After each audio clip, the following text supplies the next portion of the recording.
பல நூறு உயிர்களை காவு வாங்கிய தொப்பூர் கணவாய். அடுத்தடுத்து நிகழும் அதீத உயிரிழப்புகள். அபாயகரமான தொடர் கோர விபத்துகளால் அச்சத்தில் அலரும் வாகன ஓட்டிகள்.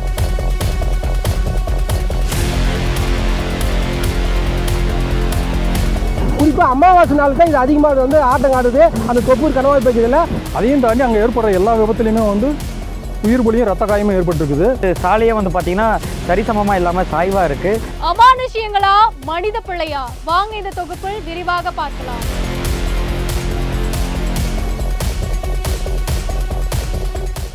தருமபுரி மாவட்டம் தொப்பூரில் ஆண்டுதோறும் நூற்றுக்கணக்கான விபத்துகள் அரங்கேறி வருகிறது.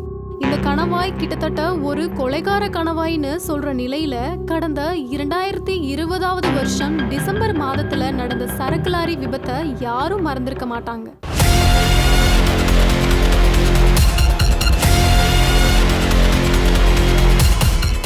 தருமபுரியில் பார்த்தீங்கன்னா தொப்பூர் காட் செக்ஷனில் பார்த்தீங்கன்னா தொடர்ந்து 4 கிலோமீட்டரில் என்னதான் சாலைகளை சீரமைச்சு இது பண்ணாலும் தொடர்ந்து அங்கே ஆக்சிடென்ட் நடந்துகிட்டே இருக்குது. குறைஞ்சபட்சம் ஒரு மாதத்துக்கு 5-6 பேராச்சும் அங்கே இறந்துடுறாங்க. அதிவேகமாக கட்டுப்பாட்டை இழந்த சரக்கு லாரி ஒன்று ட்ரோல் டிராஃபிக்கில் நின்றுட்டு இருந்து 13 வாகனங்கள் மீது வரிசையா மோதி பெரும் விபத்தை ஏற்படுத்துச்சு. இந்த கொடூர விபத்துல சம்பவ இடத்திலேயே 7 பேர் பரிதாபமா உயிரிழந்து போனாங்க.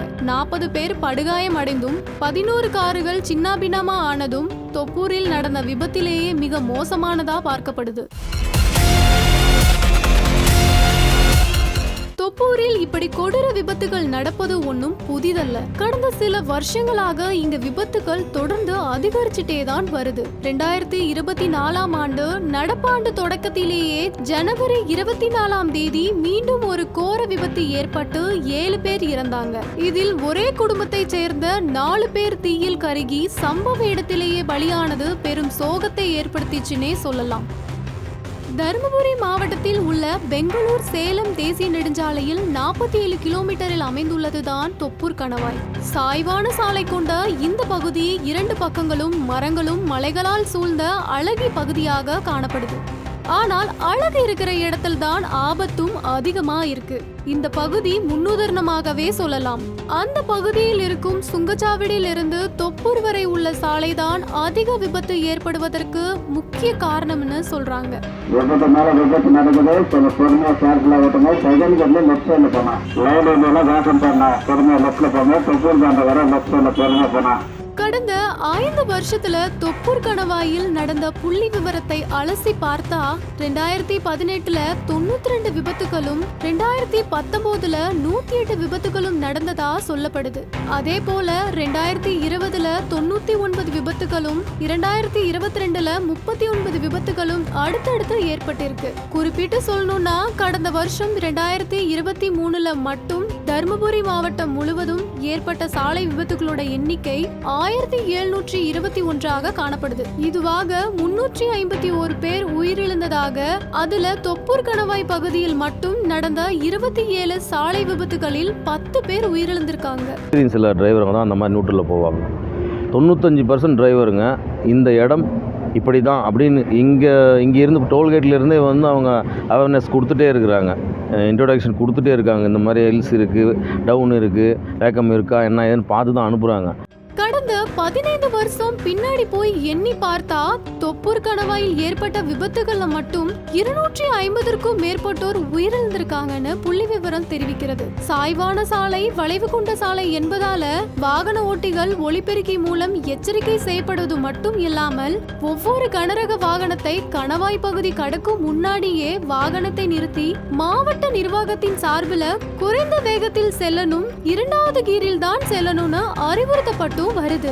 இதையெல்லாம் நடந்தும் இந்த கணவாய் பகுதியில விபத்து நடக்கிறது மட்டும் குறைந்தபாடு இல்லைன்னே சொல்லலாம்.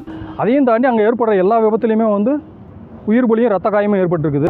தருமபுரி வட்டார போக்குவரத்து நிறுவனம் பார்த்தீங்கன்னா நிறைய ரெஸ்ட்ரிக்ஷன் கொண்டு வந்தோம். அங்கே தொடர்ந்து விபத்து நடந்துகிட்டே இருக்குது. தொப்பூர் கணவாய் பகுதியை வாகனங்கள்ல கடக்கும் பொழுது உடம்புல ஒரு சிலிர்ப்பும் நடுக்கமும் ஏற்படுமா.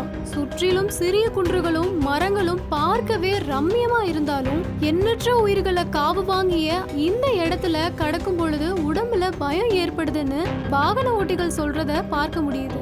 இதில் பாதிக்கப்படும் ஓட்டுநர்கள் என்ன கூறுகிறார்கள்? எல்லா ஸ்டேட்டுக்கும் போகிற வரோம், எல்லா இடத்துலையும் வந்து நிறைய மலைப்பகுதிகள் எல்லாமே இருக்குது, ஒன்றும் பிரச்சனை இல்லாமல் தான் போகிற வரோம். ஆனால் இந்த தொப்பூர் கணவாய் அப்படின்ற அந்த ஒரு ஏரியா தாண்டும் போது மட்டும் எங்களுக்கு ரொம்ப பயமாகவும் இருக்குது. ரொம்ப ரொம்ப அதிர்வாக தான் நாங்கள் வரோம். அடிக்கடி தொப்பூர் கணவாய் பகுதியில் கட்டமேட்லேருந்து தொப்பூர் வரைக்கும் பார்த்தீங்கன்னா 4 கிலோமீட்டர் இருக்குது. அடிக்கடி விபத்து பகுதி நடக்கும். எங்கன்னா ஆஞ்சநேயன் கோயிலேருந்து அந்த பாலம் வரைக்கும் பார்த்தீங்கன்னா நிறைய விபத்து பகுதி நடந்துதான் இருக்குது. லாஸ்ட் 20 நாளைக்கு முன்னாடி பார்த்தீங்கன்னா ஒரு 4 பேர் கருகி போயிட்டாங்க, 3 லாரி 1 காரு. இந்த மாதிரி ஏன் சம்பவம் அடிக்கடி நடக்குதுன்னு பார்த்தீங்கன்னா அங்கே ஒரு பேய் உலா வரதா சொல்கிறாங்க. எவ்வளோ பேர் இறந்தாங்களோ அவங்களுடைய ஆன்மா சாந்தி அடையாமல் அங்கே அலைஞ்சிட்டு இருக்கிறதாக தெரியுது. அதனால் அந்த பக்கம் வண்டி இயக்கிறதுக்குமே இரவுல வண்டி இயக்கிறதுக்குமே அச்சமாக இருக்குது. அந்த பகுதியை கடக்கும் போது திடீர்னு ஏதோ ஒண்ணு குறுக்க போவது போல இருக்குமா. இதனாலதான் வாகன ஓட்டிகள் கட்டுப்பாட்டை இழந்து விபத்து ஏற்படுவதாகவும் அந்த பகுதி மக்கள் சொல்றாங்க.